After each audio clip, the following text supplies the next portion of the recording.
اعوذ باللہ من الشیطان الرجیم بسم اللہ الرحمن الرحیم۔ سورہ فاتحہ قرآن اللہ کی بھیجی ہوئی کتابوں میں سے آخری کتاب ہے جو اس نے اپنے آخری رسول حضرت محمد مصطفیٰ صلی اللہ علیہ وآلہ وسلم پر نازل کی۔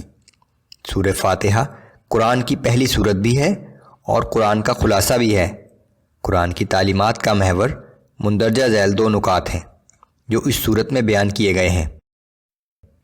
اللہ کی وحدانیت۔ اللہ ایک ہے، وہی اس کائنات کا رب ہے، کوئی دوسرا اس کا شریک نہیں ہے۔ اس کے ساتھ کسی کو شریک ٹھہرانا ناقابل معافی جرم ہے۔ مزید یہ کہ وہ ہمہ وقت اپنی تمام مخلوقات پر انتہائی مہربان ہے۔ تمام انسانوں کو اسی کی بندگی اختیار کرنی چاہیے، اسی کی عبادت اور اسی کے احکام کی پابندی کرنی چاہیے۔ قیامت کا وقوع۔ قیامت برحق ہے۔ یہ وہ دن ہے جب تمام انسانوں کو دوبارہ زندہ کر کے اٹھایا جائے گا۔ اس دن ہر فیصلے کا اختیار صرف اللہ کو حاصل ہوگا۔ جو لوگ اللہ کی بندگی اختیار کریں گے، قیامت کے دن انہیں اللہ کے فضل سے ہمیشہ کے لیے باغات جنت میں داخل کر دیا جائے گا، جہاں وہ اپنی کبھی ختم نہ ہونے والی زندگی گزاریں گے۔ لیکن جو لوگ کفر کا راستہ اختیار کریں گے، ان کا ٹھکانہ جہنم ہوگا، جہاں انہیں ہمیشہ رہنا ہوگا۔ اعوذ باللہ من الشیطان الرجیم بسم اللہ الرحمن الرحیم الحمد للہ رب العالمین۔ سب تعریفیں اللہ ہی کے لیے ہیں جو تمام جہانوں کا رب ہے۔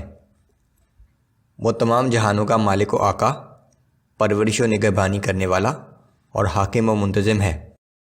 الرحمن الرحیم جو نہایت مہربان اور ہر وقت رحم کرنے والا ہے۔ مالک یوم الدین جو روز جزا کا مالک ہے۔ ایاک نعبد و ایاک نستعین اے اللہ، ہم صرف تیری ہی عبادت کرتے ہیں اور صرف تجھی سے مدد مانگتے ہیں۔ اہدنا الصراط المستقیم ہمیں سیدھا راستہ دکھا۔ صراط الذین انعمت علیہم ان لوگوں کا راستہ جن پر تو نے انعام فرمایا۔ غیر المغضوب علیہم ولا الضالین نہ کہ ان لوگوں کا راستہ جن پر تیرا غضب نازل ہوا، اور نہ ہی ان لوگوں کا راستہ جو گمراہ ہو گئے۔